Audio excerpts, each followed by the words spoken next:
Good morning.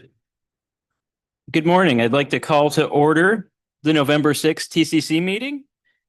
As customary, we'll start with introductions. We'll start here on the left side with Rich, go around the table, and then we'll kick it over to Erica on the left side of the room first. Good morning, everyone. Rich Hoffman, Iredell County. Heather Maloney, Town of Huntersville. Andrew Golden, Town of Davidson. Matt Kirkendall, City of Statesville. Sophie King, Town of Morrisville. Emily Hines, Village of Wesley Chapel. Bjorn Hansen, Union County. Kevin Parker, Town of Stallings. Todd Hutzinger, Indian Trail. Roger Castillo, NCDOT, Transportation Planning Division. Aaron Tucker, Town of Cornelius. Bryson Hester, City of Monroe. James Kelly, Town of Waxhaw. Andrew Ventresca, Town of Troutman. Travis Johnson, CRTPO. Justin Carroll, Charlotte Department of Transportation. Candace Rory, Charlotte Planning. Dan Lever, Charlotte General Services. Dave Campbell, Charlotte Department of Transportation, bicycle focus area. Diane Thomas, Mecklenburg County Public Health Focus Area. Anil Paniker, NCDOT Division 12. Gwen Cook, Mecklenburg County Park and Recreation, Greenway Focus Area. Jennifer Williams, Charlotte Airport. Sean Epperson, NCDOT. Dana Stujenki, Town of Matthews. Justin Williams, Town of Mint Hill. Ryan Horton, MTC rep. Erica. CRTPO. Nat Hayward, Vinnie Horn. Lee Davis, Ely Horn. Uva BP. Corey Ellinger, Jackson, Cleveland, Lincoln, and Frank, WSP. Andy Grimsby, Central Island. Quiet, CRTPO. Regan Murphy, City of Belmont. Mark Nettleman, CDOT. NCDOT. Liaison with NCDOT. And July. Colin Dalehousen, Tom Company. Michelle, Honeycomb. Stafford, CRTPO. Joe Johnson, CRTPO. Trustee Wallace from Butler Associates. CRTPO. Okay, thank you. You all have your agendas in front of you this morning. Do we have any amendments to the agenda? I would like to request an amendment to the consent agenda. Okay, go ahead. TBD received some feedback from FHWA regarding the functional class revisions. In addition to the Walkup Avenue Monroe one, there was another one that was questioned. FHWA asked to remove the request number 38, which is East Roosevelt Street, US 74, from South Bivens Road to South Sutherland Avenue.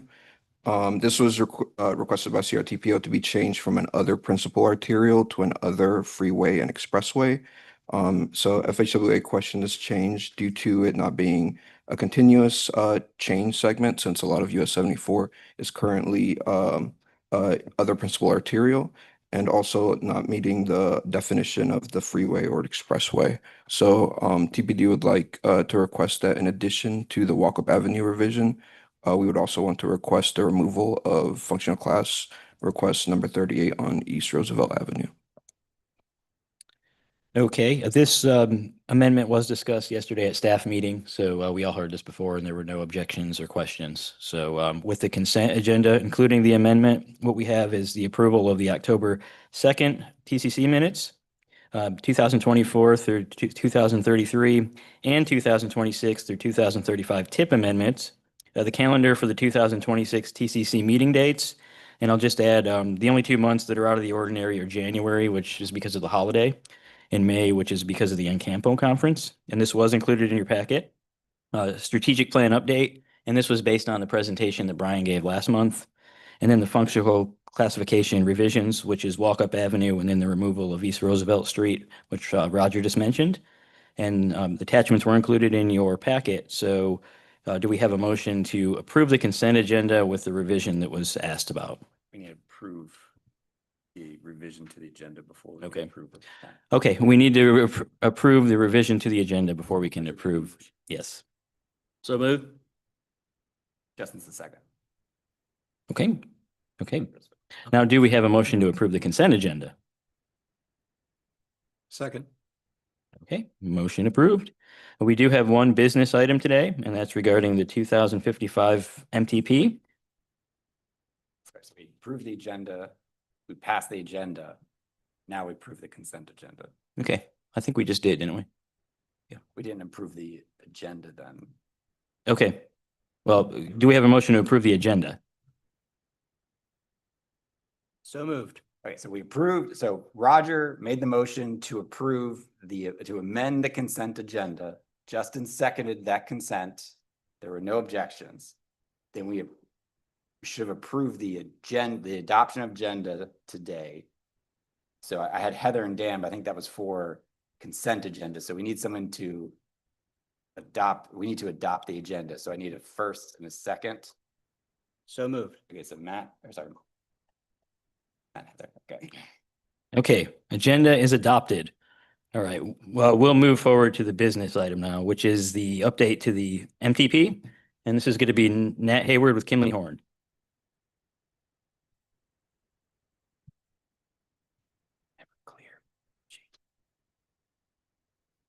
All right. Good morning, everybody. All right. So I'm here to give a quick update on the 2055 MTP, give you guys a kind of a status update, and also go through a couple pieces of recommended action. And so we are going to request or recommend that the CRTPO board approve corrections to the 2055 MTP roadway project list to account for some minor horizon year amendments based on the 2026-2035 TIP project schedules. We're also going to request that TCC recommend to the CRTPO board that it authorize the release of the draft 2055 MTP report, draft air quality conformity determination report at the time that the documents are ready. So I'll go into more detail on those, and then we'll talk through the action towards the end. So I want to talk through those two pieces. Also want to give kind of a look ahead towards our phase 3 of engagement, and then also a couple items that we're working towards as we're kind of turning the corner, entering kind of the home stretch of the 2055 MTP development. Working through the end of this year and into 2026, you can see we've kind of finished up some of the major kind of task pieces of the work, and are kind of fully in that documentation phase right now. And I'll go into a little bit of detail about the outline that we've pulled together for the report that we're developing currently. Goal is to finish that up in the early kind of quarter of next year. So corrections to the 2055 MTP project list. So just to be really clear, these are really minor. It's all kind of part of our standard process where we pull, you guys remember the months that we've spent working through the roadway projects and the fiscally constrained project list. The goal here now is to make sure that everything is in full alignment with the 2026 to 2035 TIP. And so we've reviewed that and all those projects against our 2055 fiscally constrained project list, just to make sure everything is fully consistent as we're going through the documentation phase of the work, and realized we needed a few minor changes to that. So we had 2 projects within the TIP that were not included in the 2055 NTP project list. And so we're adding those 2 projects in to the 2035 horizon year on the MTP list. We also have 2 projects that experienced some recent schedule changes since the last adoption. And so those are going to be moved back from the initial horizon year 2025 into the next horizon year band 2035. No transit projects are affected during this change, just 4 roadway projects. So talking about our documentation, as I said, we are fully in the documentation phase right now, working really closely with staff to develop each chapter. And here you see kind of an outline of what the report will eventually look like. We'll have 9 chapters. And we're kind of working through all these concurrently with staff. So what I'm going to do is at a really high level, just kind of walk you guys through what will be in each chapter of the plan, and happy to answer any questions about that as well.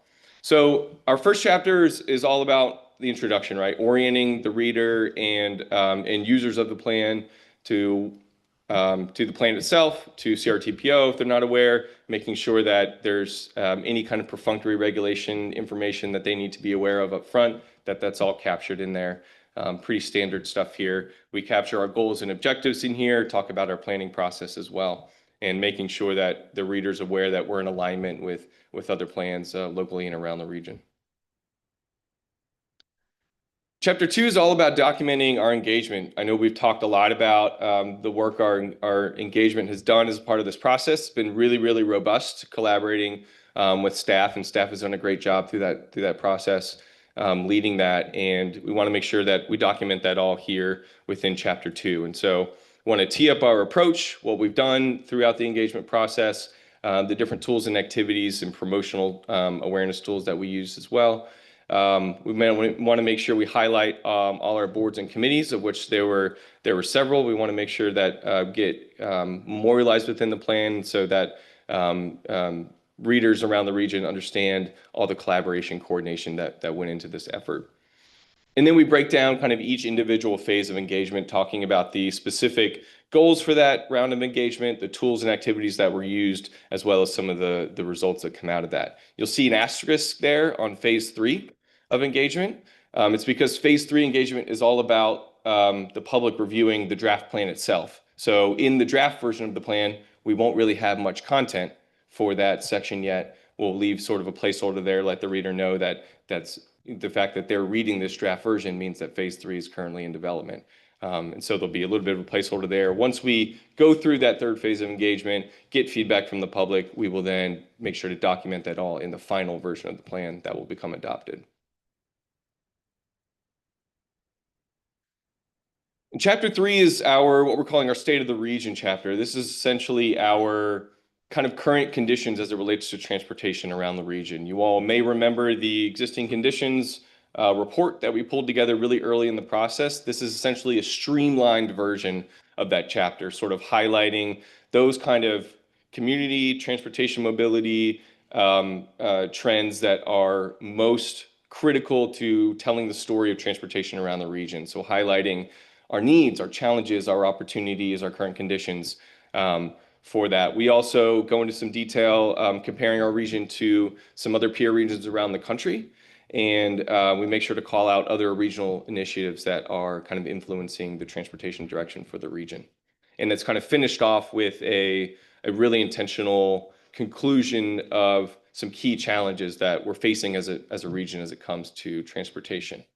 And that really flows directly into the 4th chapter, where we talk about the tools and strategies that we'll actually use as a region to address those challenges. So you see some of those listed here, breaking down the tools and strategies. Some of these things are, most of these things are things that we've developed or updated or tweaked through this MTP process that we're pulling forward and memorializing here within the plan itself. Chapter 5 is all about our congestion management process. I think we've talked a lot about that with this group and our various committees as well. The CMP is a really critical part of the MTP development. So we'll go into background on the development of that process and all the collaboration coordination that occurred as a part of that, give an overview of what the process is and how the congested links and congested corridors were developed as part of the CMP, as well as the strategies that we'll use to address our congested corridors and those different performance metrics that we'll track to make sure we measure our progress as we move forward. Chapter 6 is our financial plan. And so this is where we go through all of our funding considerations, break down the distribution of our revenue sources and our financial projections, the methodology for developing those, and talk about the cost estimations that we did for the roadway projects, as well as the transit projects that are all part of that fiscally constrained plan. And so this chapter will go into that actual demonstration of fiscal constraint for those various projects, which flows right into Chapter 7, which is essentially all the maps and project lists that everyone is always kind of familiar with these long-range transportation plans. We'll highlight the different types of transportation investment, how we identified and evaluated and prioritized projects. We'll talk a lot about our coordination with our roadway ranking and review committee, our R3C, which some of you were a part of, and then we'll actually list out all of the projects within the 2055 MTP. That's for roadway projects, after transportation, as well as transit. Chapter 8 is all about making sure that we have the tools and the guidelines in place to evaluate our performance as we move through the horizon year of the plan and track our progress towards ultimate success. And so we will go into some requirements about the kind of federal performance-based planning that's required, how we incorporate performance-based planning within the plan, and the sort of ongoing plan for managing that performance and tracking progress along the way. And then finally, our last chapter is Chapter 9, Future Considerations. And this is where we go into a little bit more depth about how we'll actually monitor our goals and objectives and performance against that, talk about the actual activities and strategies we'll use to implement the plan, whether that be kind of future tools or strategies that are out there, funding sources that we may want to identify, best practices that have been identified for the process or for the CRTPO to use to implement the plan. And then we'll actually finish with kind of a look ahead towards the 2060 MTP. It's hard to believe that we're already talking about that, but that'll be here before you know it. And so we want to talk through some of the things that lessons learned from this process that we think can be carried over into the development of the 2060 MTP.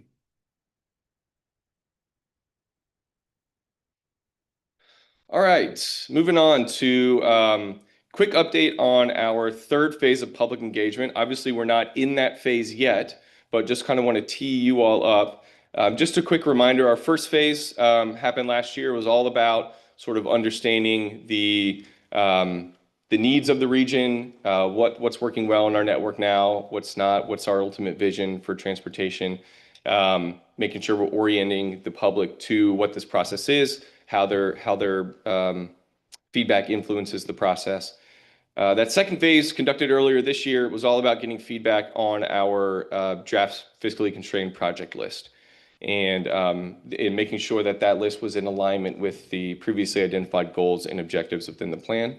And then the third phase, which will happen in the very early part of 2026, is all about review and validation. So we put the plan in front of people and give them the opportunity to review it in as much depth as they would like to, and simply ask for further feedback. You know, what looks right in here? Is in alignment with those goals and objectives that you told us were important to you earlier in the process? Does it align with the projects that were adopted earlier in the process? All those good things. And so that target date for that engagement is currently January 12th of 2026 through February 10th of 2026. And so we always want to make sure, as I've mentioned before, when we go through these different phases of engagement, that we create a little bit of a feedback loop. So we want to make sure that we tell folks what we've heard from them in phase 2, how it influenced how we got to this draft plan where we are today, and let them know how that feedback can influence the plan during the third phase of engagement. So it's all about the review of that final draft of the plan.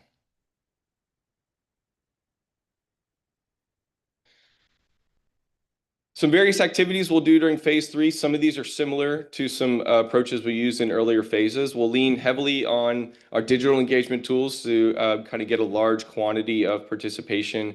We're looking at doing some kind of webinar or remote style public event, public meeting to present the plan and field any questions. We're also likely going to be recording that meeting and posting on the website as well, so that folks who aren't able to attend have access to that as well. We'll be doing digital surveys, which will help capture kind of open-ended comments on the draft version of the plan, probably chapter by chapter. We're still kind of formulating that strategy of exactly what we're asking and how we ask it, but that's kind of the goal.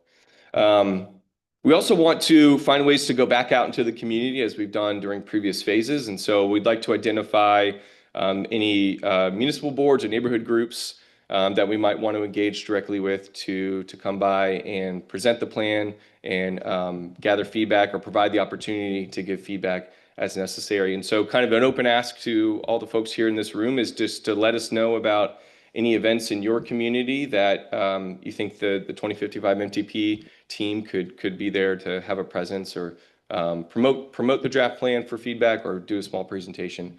Don't hesitate to let us know.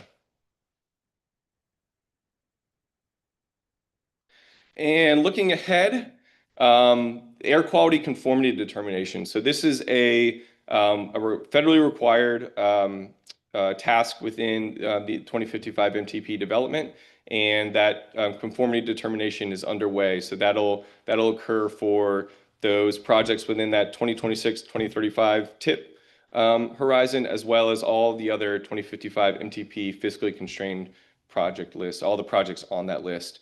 And so our air quality conformity region is much larger than just CRTPO. And so we coordinate, that process is going to be coordinated and conducted along with the Cabarrus-Rowan MPO, as well as Gaston, Cleveland, Lincoln MPO. And that draft report will be included with the draft plan itself, along with that document. So just a quick look ahead at some key dates coming up. Today, we'd like to hopefully get some action on authorizing the release of the draft plan for public comment at the beginning of the year. And that includes the report as well as the air quality conformity determination report. And so we'll be looking for that action from you guys today, as well as the board meeting later this month. Phase 3 public engagements, I mentioned, will be in the early part of this year, January 12th through February 10th, early part of next year, I should say. And then ultimately looking ahead towards the March TCC and board meetings for the adoption of the 2055 MTP document and the air quality conformity determination report. And so with that, I will bring up the requested actions here. I'll go ahead and repeat those for the group. Recommend to the CRTPO board that it approve corrections to the 2055 MTP roadway project list to account for horizon year amendments based on the 2026-2035 TIP project schedules. Additionally, recommend to the CRTPO board that it authorize the release of the draft 2055 MTP report and draft air quality conformity determination report at the time the documents are ready. Okay, thank you. Do we have any questions for Nat? Okay, well, the action requested is, oh, go ahead, Heather. So the changes are just about the horizon year, or did any of the projects change? I know It's just the horizon year. Okay. Yep. No changes to the projects. Nothing's falling out or anything like that. And are those changes going to be reflected on the list that's available on the website? I believe so. It'll certainly be reflected in the draft version of the plan. Yeah. Thanks. Yeah, good question. Any other questions? Move the action requested as presented. Do we have a second? All in favor? Any opposed? All right, motion passes. Thank you. Thanks. We do have two informational items today. The first is our first report of the fiscal year 2027 UPWP. And I'll turn it over to Mr. Cook to give the presentation. Good morning, everyone. I have to thank Nat for kind of wrapping up his presentation about air quality conformity determination reports, because if there's anything drier than the Unified Planning Work Program, it's that. So wanted to start talking about the UPWP early this year, or in the cycle, because the next time we come back to you in January, I'm assuming that the December meeting will be canceled. We'll be dropping a draft in your lap. So I wanted to give everyone a refresher on what this is all about, especially for folks who may not have been through this process before. So we'll talk today about what the UPWP is. We'll talk about funding that we know to date, some of the initiatives and issues that will be contained within the work program, and then a schedule. So if there's one thing you need to know about what this document is, the UPWP, it's our annual budget. That's pretty much as simple as it gets. And it is, and then in terms of some additional information, it is the venue for allocating our federal transportation planning funds. And it outlines all the activities we will be needing to take up during the fiscal year as well. And then there are those other bullet points that follow equally as important. And then that last item there is about transparency. And one of the reasons why we talk about the UPWP as much as we do is that we want to be as transparent as possible with the TCC and the board as to where the money is going. So in terms of funding, we do have some information so far. You see the three primary funding sources that we use to support our activities: the Section 104 FPL funds or planning funds, the DA money that supplements what we do, and then the Section 5303 funds from the Federal Transit Administration. We did find out just a couple of days ago what our allocation is next year for PL 104F. You see that almost $1.6 million. So that is an increase from the current fiscal year. So that's some good news. Not a massive amount of money, but it is a bit more. And that money is derived from a formula that was developed in the state a number of years ago and then reapproved, if you will, after the 2020 census, plus a redistribution of unused PL funds from other MPOs in the state. A number of MPOs simply aren't able to use all the PL funds that are allocated to them. They go back into a pot and then are redistributed to all the MPOs using the same basic formula. And then for a number of years now, all the state's transportation management areas, those MPOs greater than 200,000 in population, draw down STBGDA money to help supplement their planning activities. For about 7 or 8 years now, we've been drawing down $1.1 million, and we're proposing to do the same again this year. And then for Section 5303 funds, we have not received that number quite yet. We've been told that the number might be slightly higher than the current fiscal year of just over $1 million, but the emphasis is on slight. I don't think it's going to be a substantial increase next for FY27. So that's where things stand. I do think we'll have that final 5303 number maybe by the end of the month or early December. In terms of some of the initiatives that we'll be undertaking next year, a lot of what we do is very cyclical in nature. So because of federal requirements and so forth, but you see a variety of activities there. Some are standard, like public involvement and the TIP, but also the comprehensive safety action plans that will be undertaken next year as a part of the SS4A grant, the RAISE grant, Complete Streets, always funding the Metrolina regional model because that's such an important tool to what we do. So those are some just a flavor for some of the initiatives that'll be going on next year. For our schedule, of course, starting with today, we are conducting this presentation. We'll conduct a similar presentation to the board on the 19th. In December, we will hopefully finalize all those topics and initiatives and issues that I just gave you a flavor for a moment ago, and then actually begin some of the task code allocations where we're assigning dollars into those task codes that make up the work program. In January, we'll have those draft presentations to you and to the board. Toward the end of the month, we hope to finalize all the task code allocations, and then at the end of the month, submit a draft to NCDOT. February, come back with a second draft, and then in March for adoption, and it should be pretty much wrapped up at the February meetings with that second draft, and then adoption again on March 18th. Part of this process too is something that you might recall, a self-certification process. We'll kick that off in January. That's perfunctory sort of thing, admittedly, where we just analyze our planning process to make sure that we're addressing all federal requirements. And I think we do a good job with that. So it is, again, a fairly perfunctory sort of thing, but that will be part of the process. So I'm happy to answer any questions you might have. We have any questions for Bob? All right, thank you. Very good. Thank you very much. Okay, our second information item is from Andy Grimsky with the Central Carolina Regional Council and Reagan Murphy, who's with the city of Belmont, but is also the Gaston Cleveland Lincoln MPO TCC chair. And they're going to discuss a joint legislative priority support project between the two MPOs.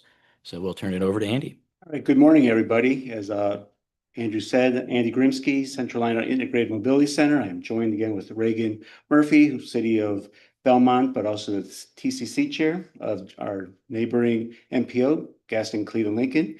We also do have in the audience, but doesn't want to speak, but Tori Dellinger, who leads GCL MPO. Some people, just for your information, might consider her the Bob Cook of GCL MPO, but I think many people really know that Bob is really the Tory of CRTPO.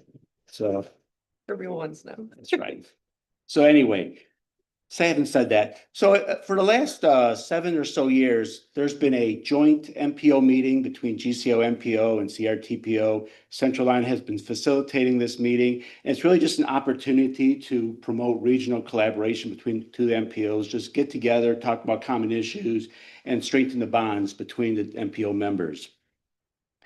So having said that, I'm going to have Reagan kind of just speak a little bit about the GCO MPO, and we'll come back to that. Absolutely. Thanks, Andy. So thank you for introducing us. And I wanted to just let y'all get to know your neighbors to the west a little bit.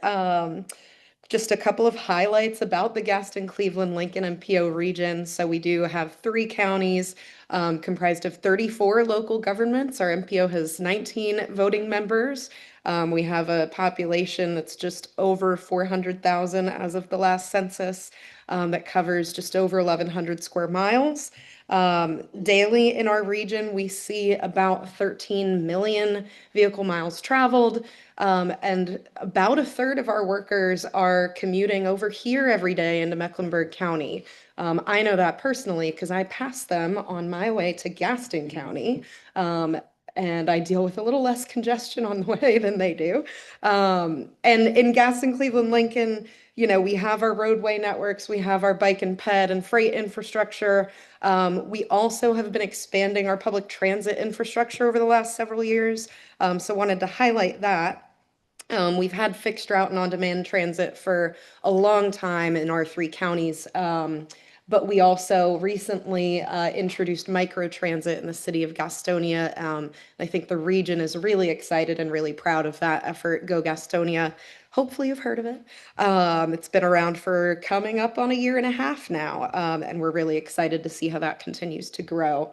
But really why I'm here today is I wanted to underscore the importance of regional collaboration and our 2 MPOs talking to one another, right? Just because we are separated by those jurisdictional boundaries doesn't mean we aren't facing many of the same types of challenges and issues.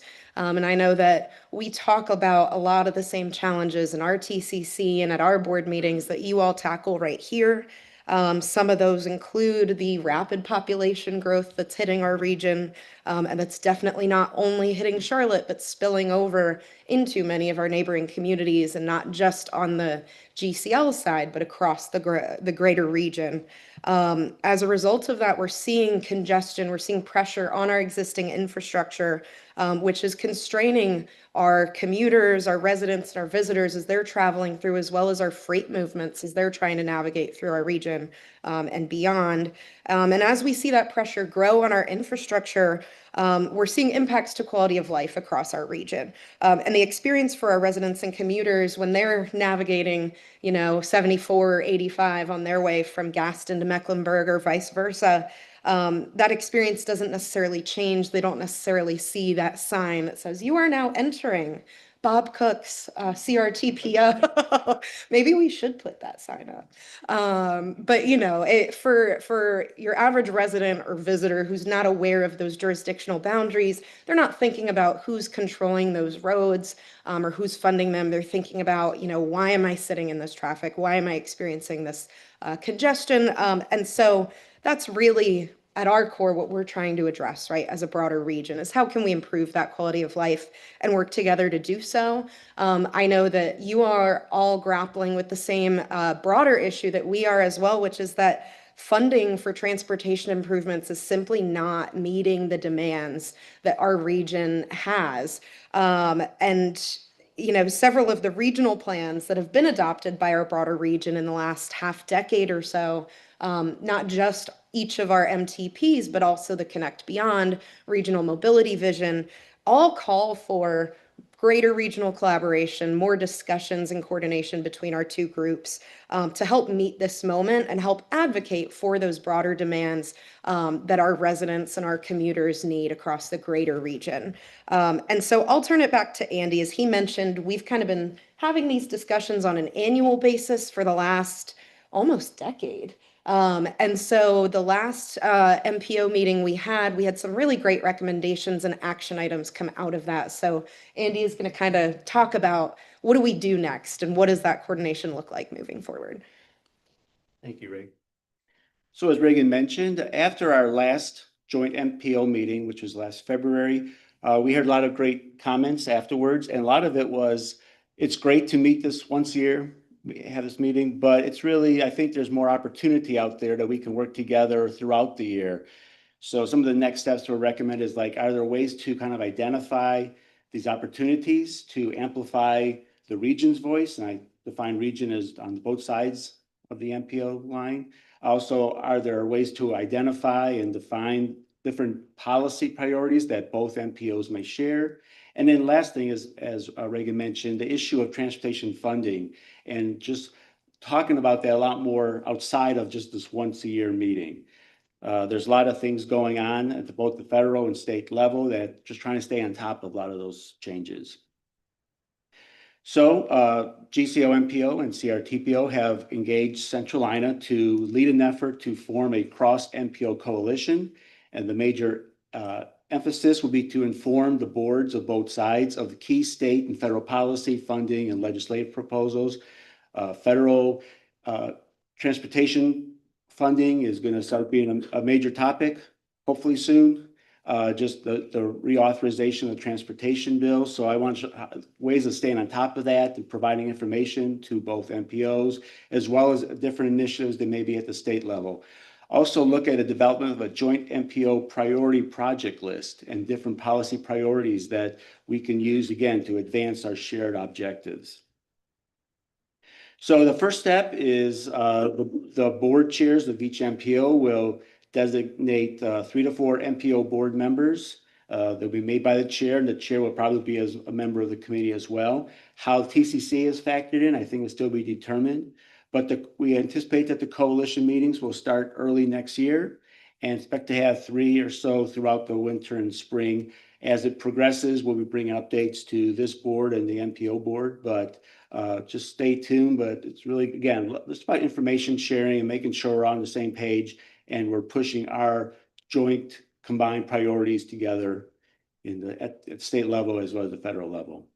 So with that, I believe that's any questions that you may have. You have any questions? Bjorn?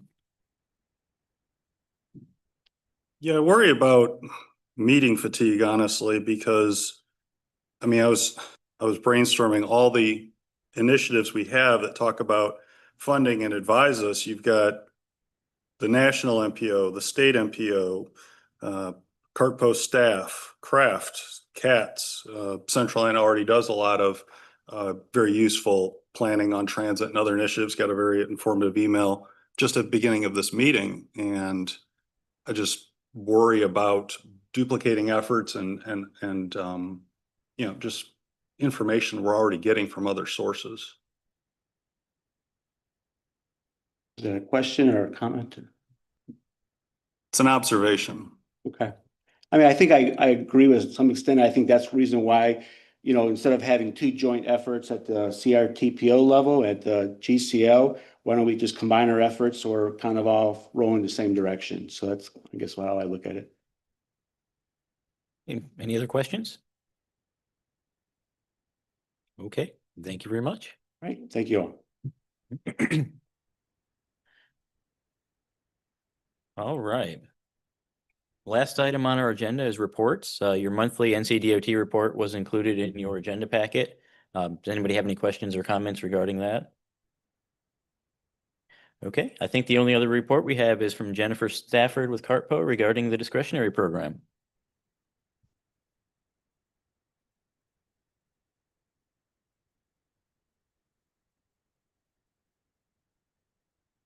Good morning. I do not have any slides, but I wanted just to remind you that the call for projects closed last Friday. We received 17 applications. At next week's transportation staff meeting, we'll go over the list. We also have applicant presentations at that meeting. So we hope that everybody that applied will participate in that. There's no extra points for doing that, but we all enjoy listening to your presentations. So the next, after this meeting, we'll have a workshop about going over the discretionary grants policy and sort of starting to move the role from the Project Oversight Committee, who sunsetted in March, to the TCC. So we'll have to excuse the consultants in the audience, but everybody at the table, if you're staying, there will be lunch. It's not here yet, but we'll let you know when that is if you're staying. We hope you stay. And Andrew and I are going to go over a presentation on that. The next steps, if you're unable to stay, is we will have a workshop number 2, December 4th. If there's no TC meeting, we'll have it during that time in person.